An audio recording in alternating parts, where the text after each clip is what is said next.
Hello and welcome to the April update of the commercial real estate capital markets, looking back at March. So we are talking about data and news and insights for March 2023. It has been an eventful month in the commercial real estate capital markets. So I'm Tim Milazzo, founder of StackSource. I am here with my co-host, Huber Bongelin, director of capital markets at StackSource. And I think we have a lot of good stuff to discuss. So we're going to start with news and what is at the forefront of the capital markets talk for March 2023. First things first, Silicon Valley Bank was the first major domino to fall. And when I say domino, there have been a few high-profile banking failures in March 2023. Silicon Valley Bank was actually the second largest bank failure in U.S. history. We've seen that be followed up in recent weeks with trouble in the European banking sector. Credit Suisse is the big name over there and their merger with UBS. And there's a question here about what will happen next in the banking sector. There have been a few high-profile failures, including the second and third largest failures in U.S. history.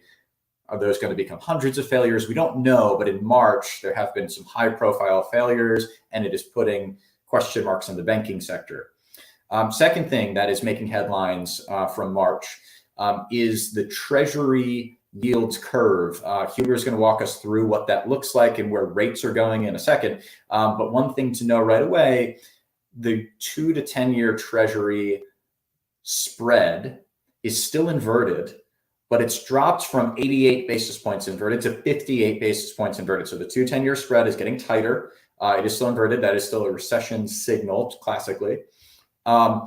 Lastly, the Federal Open Market Credit Market Committee, so the Federal Reserve and their decision makers decided to continue with the rate increases for short-term rates, and they've gone up by 25 basis points. There was talk of 50 basis points. There was some speculation that they might stop the increases of interest rates based on what's happening in the banking sector. The Federal Reserve and Fed officials did say that they weighed potential pauses of those interest rate increases based on those competing economic signals. But they did make the choice to increase the overnight lending rate by 25 basis points. And so that is news from the Federal Reserve from March. Huber, can you walk us through more what's happening with interest rates? Where have they trended over the last month? Perfect. Excellent. So this graph here shows you that trend line. There are 4 different rates that we're trending here. One is inflation, the 10-year US Treasury, the 2-year US Treasury, and of course, term SOFR. One of the welcome sights that you can see on this graph here is that inflation is starting to trend down. In response to that, of course, was the Treasury starting to tick up and continuing that tick up. We just had the FOMC meeting where they announced an additional 25 basis points. Tim just talked about that. So it'll be interesting to see in the months ahead what happens to these trend lines. Does inflation continue to trick down as well as these treasuries continue to go up? But here you can see those trends over the past year, over the past 2 years on where they've been and where they are currently. So what is that doing to commercial mortgage rates today? If I'm someone buying or developing a commercial property, I see treasuries going down, I don't see SOFR going down. What does that do to my borrowing costs? So your borrowing costs, if they continue, if rates continue to go up, your borrowing costs absolutely go up because you have to pay a higher interest rate to commercial lenders. If they trend down, like we've been seeing in the past week or so, so that was the long-term kind of 2-year graph that you saw. But if they trend down and you are going into a long-term fixed debt, then your interest borrowing costs go down. So here in this chart that you see are the different types of commercial providers. You'll see agencies at the top, CMBS, regional banks, life insurance companies, debt funds, as well as HUD providers.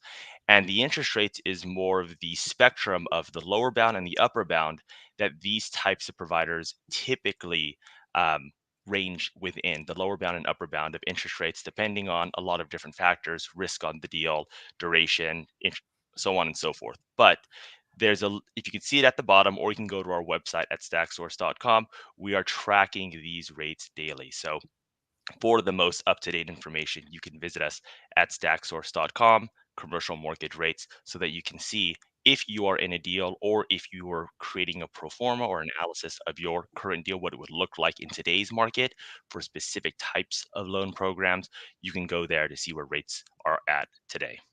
Yeah, it's a welcome sight to see so many five handles in the banks, credit unions, and in the agency space when we've seen a lot of sixes and sevens, even as recently as February, as the treasuries are ticking back down for sure. Some other things that we're seeing as far as deal structure, one overlying theme as there is economic uncertainty, we are seeing lenders and capital sources fly to quality. So we're saying flight to quality here. That means quality deals, sponsors, and locations. So first of all, regional banks and credit unions. It is not lost on them what has happened to Silicon Valley Bank and others. They're becoming more cautious on commercial real estate loans. Not many banks are closing their doors entirely. And the way that they can become more cautious can be lower leverage, can be flying to safer asset classes and to larger sponsors. But they are being very cautious, and some banks and credit unions are closing their doors on quoting new commercial mortgage loans at this time. Second, lenders are really renewing their focus on borrowers' financial strength and liquidity, and this is both banks and regulated entities. This is debt funds as well. Nobody wants to be left with a borrower who has their liquidity drop out. Can't complete a property development, can't lease up units if they become vacant, and the lender doesn't want to see losses in their book, and so that affects both debt funds and private lenders. That affects banks. So there is a renewed focus on the borrower's financial strength, because if the economy were to fall further and if borrowers lose liquidity, they want to make sure there's cushion. Huber, what else are we seeing in this deal structure? Perfect. So third bullet point there, guys, favored asset classes amongst lenders. So one of the things at StackSource that we try doing is staying on top of the capital markets. How are our lenders trending, and what asset types are seeing the most favor, as well as maybe things falling out of favor? So bullet point 3, guys, favored asset classes of the month or maybe of the period is grocery anchored retail, self-storage, and industrial.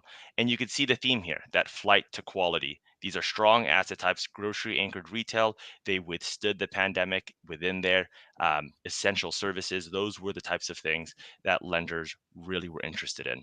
That was bullet point 3. And 4 kind of has to do with that deal structure, that second part of the title here. Transitional lenders, those are short term bridge lenders, usually lending on opportunities that require about 1 to 3 year durations. They're much more open to these bridge to bridge takeout finding out opportunities. We're seeing their comfortability with those types of situations. So, what is bridge to bridge? It's a situation where your client is currently in a bridge deal that maybe was originated 6 months to a year ago. They're starting to hit maturity. And for some reason or another, maybe currently what's going on in the market, they need more time, they need more dollars. So their current bridge loan, instead of the original business plan where it was to get a takeout, permanent, more stable type financing, long-term financing, they need another bridge loan to take them out. So in our conversations currently, we're seeing a lot more bridge lenders where maybe 2 years ago, 3 years ago, they didn't want to take out a previous bridge lender. Now they're much more open to those types of opportunities given the current state of the market. We'll see if we'll see increasing numbers of perm to bridge takeout financing requests, depending on what rates and cap rates do in the coming months, and non-favored asset classes for sure as well. But that's a good point on bridge to bridge. Well, if that's what we're facing today in the capital markets, and that's how lenders are viewing and capital sources are reacting to the current activity, what are you seeing for the months ahead, Huber? So for the months ahead, it's going to be hard for anyone in a refinance situation that was banking on interest rates staying low. Maybe you were in a 3 year deal. If you had originated a loan 3 years ago, 5 years ago, and you were in that lower interest rate environment where rates were in the twos, threes, 4, 5%, we're seeing a lot of fixed rate deals being quoted, as you saw in the slides before. 5, 6, 7. So it'd be very important for sponsors to look at their cash flows, and if they have a refinance coming up, start preparing for that.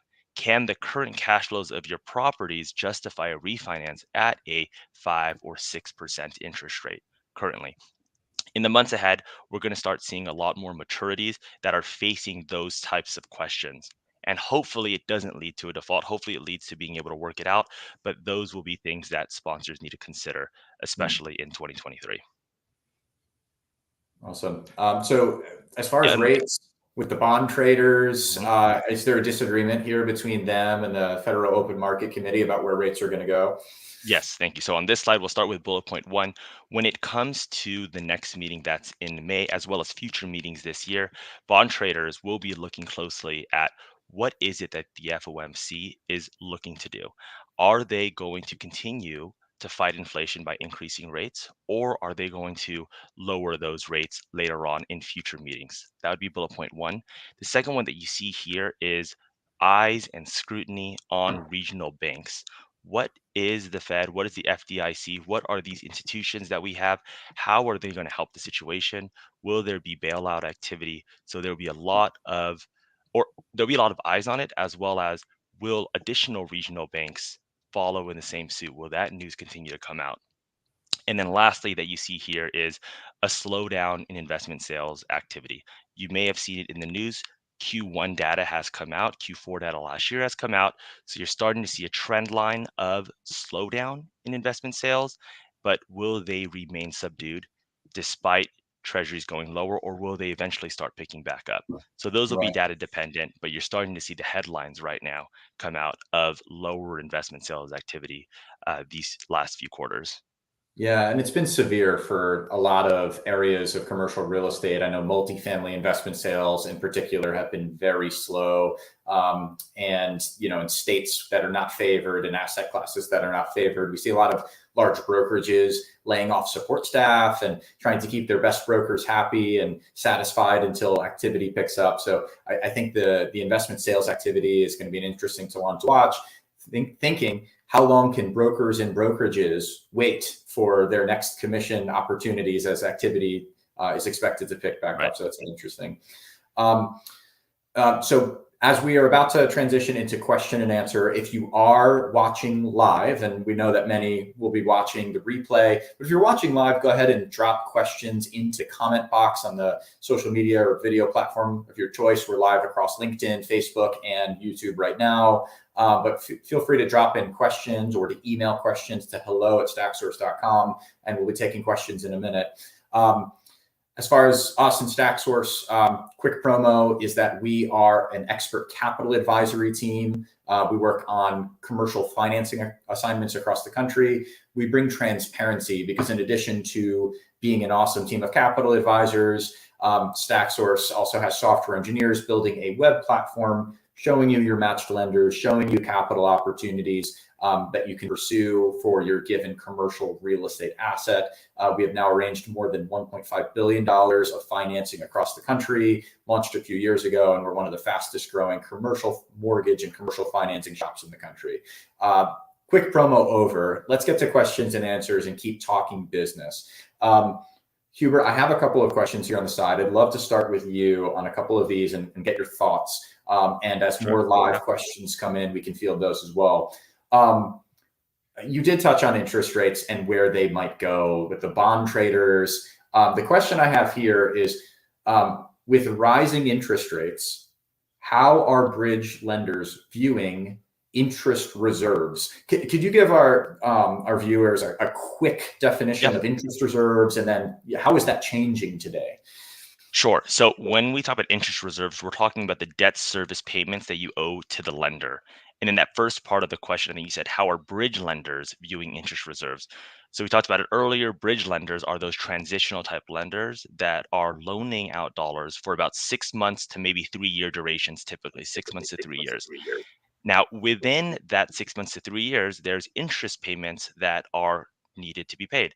Usually, those are interest only. So, a typical structure you might see with a bridge loan, let's call it a 2 year loan that's needed, that's taken out, and the interest rate is at 9%. That's paid interest only. So, instead of it being amortized, instead of any principal being paid along with a mortgage payment, it's just interest. So, at maturity, you're going to owe whatever you paid in interest plus that same principal balance that you started with. If you took out $1 million loan, it's still going to be $1 million at the maturity. So when it comes to interest reserves, what lenders in this space typically do is they'll bake in that 9% interest reserve into the loan. So that way, you're not actually paying out cash coming from your pocket. It's part of the loan proceeds, right? So, yes, on Excel, money is changing hands, but as far as you as the client having to pay for it, it typically comes out of this reserve that the lender sets up. Now, the question again is, how are bridge lenders today in this market viewing interest reserves? So, if typically previously they were allowing for interest reserves to be part of the loan, we're starting to see a trend that with lenders being more cautious, they're giving out less leverage. And if they're giving out less leverage on a deal, then this interest reserve, instead of it being part of the loan, they're actually starting to ask clients to pay for it current. It's called current pay or pay current, where every month now there's actual dollars coming from the client to the lender. There's actually money that you have to pay rather Mm. it being accrued and then just paid at the end when you refinance out the lender. So for some sponsors, that can present a problem. And that's why I would really suggest if you have a professional by your side, if you hire someone here at StackSource, they can help you negotiate and really navigate those channels in order to make sure the deal that you have, what is possible, what is not possible. Someone's there negotiating for you to get, if they can, get that interest reserve as part of the loan. So that way you're not actually having dollars coming out of your pocket. Got it. So it's like a double whammy where a DSCR stress test is already limiting your loan proceeds on a leverage basis, LTC, probably an LTC basis for something like bridge. But the double whammy is needing to bring more cash just to cover a reserve account. Is that the right way to think about it? That's correct. Yeah. If you have to and you need that reserve account, you'll have to come in because leverage lenders are being more cautious and they're not so willing or aggressive to give you more leverage on a deal. Yeah. Okay. So all else equal, I mean, buyers and investors are losing purchasing power right now. So interest rates are higher. They're going to have to cover reserve accounts. DSCRs are going to be lower. And on top of it all, lenders want more liquid borrowers as far as a percentage of the loan amount. So need more cash, losing buying power, having to downcycle like assets you're looking at if you have a fixed amount of equity to invest. Yeah. Exactly. It's like we talked about it earlier, caution, right? Well, this is what caution looks like. This is what Yeah. caution actually translates to when it's good. They're being cautious. Now, what are the Right. repercussions? These are it. Okay. We have a question here about whether we have a crystal ball and do we think rates are going up or down. Let me just, as I hand over to Huber on this one, StackSource is not an economic forecasting firm, so we do not have not only not a crystal ball, but we wouldn't have an official economic forecast for StackSource either. So Exactly. StackSource Inc. does not have an opinion on this. Now, Huber, the human, do you have an opinion on where you think rates are going? I mean, you mentioned the FOMC versus the bond traders. Any more color to add?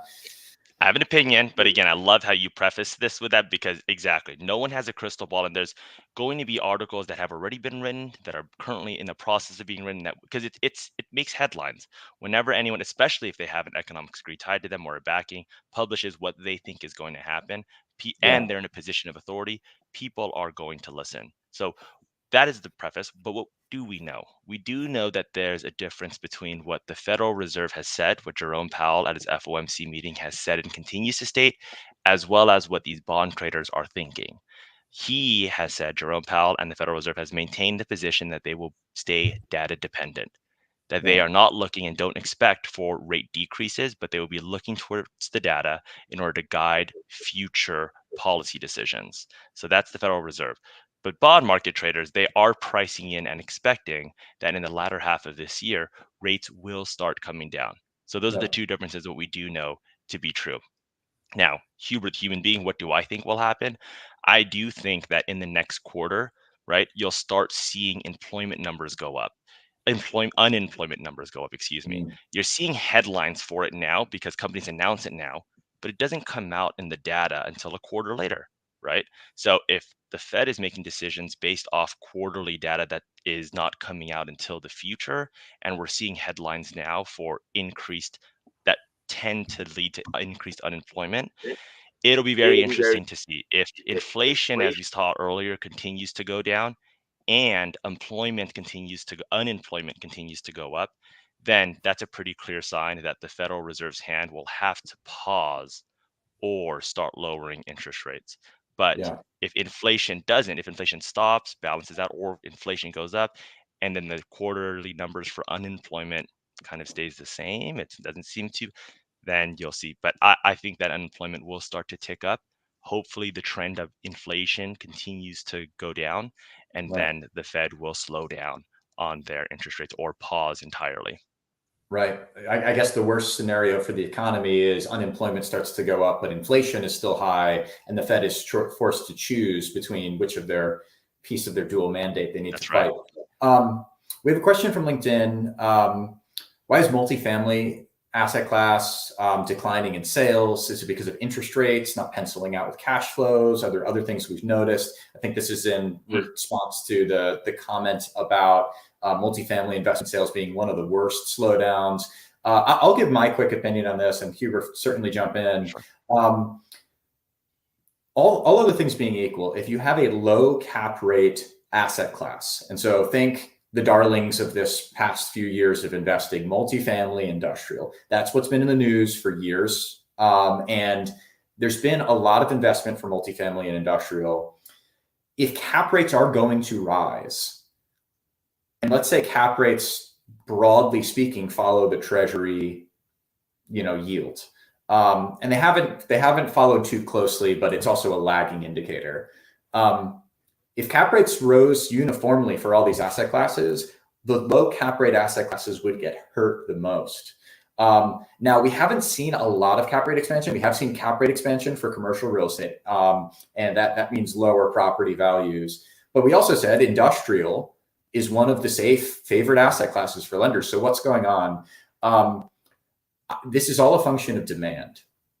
So if rents and the rents that multifamily owners can charge aren't increasing, as a matter of fact, that demand for multifamily dipped into negative territory at the end of 2022 for the first time in the cycle.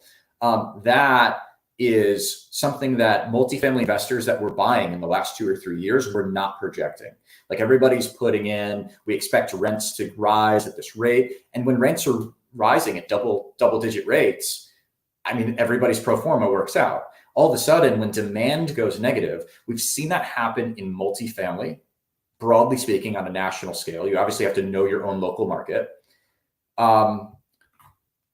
But we haven't seen that in industrial, right? So in industrial, this is hard to build. We have to find the right areas. And in the key markets across the country, there's no vacancy. So there's a threat of vacancy in multifamily, but more importantly, there's been some negative absorption. The rent growth, broadly speaking, has stopped. And I think that has been the key driver or the trigger for multifamily investment sales to slow down. That doesn't mean there aren't good projects. That doesn't mean, as a matter of fact, we're closing at StackSource more financing, debt and equity financing for various flavors of multifamily development in high demand markets. That's the largest piece of our pipeline right now. But I'm going to buy at 6 months ago's cap rate. Nobody wants to get stuck at yesterday's cap rates, today's interest rates, and a negative tomorrow's demand. That is what multifamily buyers are trying to avoid. That's led to a big bid-ask spread, a buyer-seller spread in multifamily that's persisted for a few months. It probably will persist until interest rates come down a little further or cap rates and sellers start to admit, hey, maybe in my market, in my secondary market, we're not a favored market. We can't expect buyers to just project rent growth forever. That's my take on it. Huber, any other comments on that? No, that was it. You nailed it. Yeah. Okay. Another LinkedIn comment. How are large lenders reacting? And I think this is because we said regional banks and credit unions have had a lot of caution. So how are large lenders reacting? Are they equally as cautious or relatively more willing to do deals as depositors consolidate towards the big guys? Oh, interesting. So I don't know the data on like how much in deposits and actual consumer deposits or business checking deposits are moving from smaller banks to larger banks, if that's happening and how much. Huber, do you have a take on this? I can say anecdotally, equally as cautious. So you're still seeing them being strict on who are the tenancies in there, asking more questions, more conservative underwriting standards. Again, similar to you, Tim, I don't know that second part. Are they more willing to do deals because depositors are consolidating? That'd be interesting. Right. But maybe it's too soon to tell. because the news is Yeah. just so soon. It's only been a month's worth of activity going on, and a lot of times you're kind of looking around. Who are the other big lenders? What are they doing, right? But what I can just tell you anecdotally from conversations is even the larger lenders are equally as cautious because they don't know how far or deep this will go. No one knows. So that's why. I would say, yeah, I would agree with that. And I would even say at least as cautious. I don't Yeah. see the Wells Fargos and the major banks. They're certainly not ramping up lending to make up for any lack with community or regional banks and credit unions. I would not expect them to do that. I would not expect them to open up leverage or, try to Yeah. increase their lending volume at this time. A couple things to think about. One, big banks have more economists working for them than small banks do, and more of those types of connections. They're going to try to be ahead of the market versus reactive. They would be more cautious, if anything, than regional banks right now. So I would say potentially equal, but I probably at least as cautious as the regional banks is what you're going to find in the JP Morgans and the JP Morgan Chase and the Wells Fargos of the world. They do not. They also have billions to lose, and it takes a long time to make decisions to speed things back up. So to the degree that they've already signaled caution across a lot of departments, I do not see multifamily commercial real estate lending becoming something that gets endorsement at the executive level to speed up and make up for a lack of regional bank and credit union activity. Now, I do see debt funds as part of the answer to the pullback, and structured capital. So your regional bank that would have quoted 70% LTC on your multifamily development a year ago, if they're quoting at 55, how do you make up the lack in the capital stack? The answer is going to be preferred equity. It's going to be exploring alternative sources of capital. Can I get the bank to accept C-base now? They didn't like to talk about it a year ago. Is there somebody that would buy a ground lease underneath me? There's all sorts of other private and alternative options that I would see stepping up to the plate and being more entrepreneurial than the large banks. That's exactly right. And we'll probably talk about this in our next session because we're just starting to see this trend happening now, where a lot of our equity players who are traditionally interested in JV equity, LP equity, are starting to move towards preferred equity. So that's a little bit of a nugget for next time, next Yeah, month's meeting. But we're starting to watch that trend. agreed. All right. We have a comment on LinkedIn about more regulatory scrutiny for the large banks as well, and that's certainly the case. And they're not going to want to have a regulator breathing down their neck and asking hard questions right now. And they're going to be bigger targets than a community bank, frankly. All right. Well, I think we've reached the end of our questions. If you are watching the replay, if you have a question about how this is going to affect your market, your city, your asset class or deal, please do reach out to hello@stacksource.com. We have capital advisors standing by to talk deals, to talk about financing structures. You can also ask for deal stories of recently closed financing transactions, whether that's acquisition, refi, or development. We will get you in touch with your regional capital advisor, and we have 20 capital advisors across the country. But it has been good talking business and market with you, Huber. Next month, Huber will be back, and he will be back with our colleague, Chris Peters, our director of inbound originations at StackSource, and we'll be going over the April sentiment data. And we're going to keep this going every month because you find people on LinkedIn and beyond have asked questions, and it's been fun. So thank you, everybody, for joining. This is a monthly capital markets update for commercial real estate with StackSource, and we hope you have a great month. Thanks, everyone. Bye.